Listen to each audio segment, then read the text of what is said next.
Konditerlar buni sotuvga chiqarishga shoshiladi.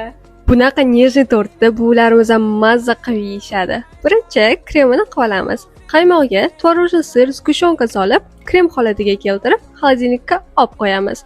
Xamirga o'tadigan bo'lsak, tuxumni shakar bilan ko'pirtirib, ketidan sut, un, kraxmal va oxirida sariyog' solib, yaxshilab aralashtirib, blender qilib olamiz.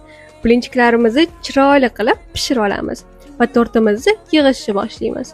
Blinchikka krem surib, xohlagan mevalarimizni solib, ketma-ket shunaqasiga yig'ib chiqamiz. Men banan bilan malina ishlatdim. Yig'ib bo'lgandan keyin ustini stretchlab, bir kunga xolodilnikka olib qo'yamiz. Ustini xohishga ko'ra bezatib, birinchi o'zimiz yeb, keyin stolga uzatamiz. Bon appetit! Meni mazali retseptlarimni yo'qotib qo'ymaslik uchun obuna bo'lib, videoni saqlanib qolish esingizdan chiqmasin. Вообще прям идеально.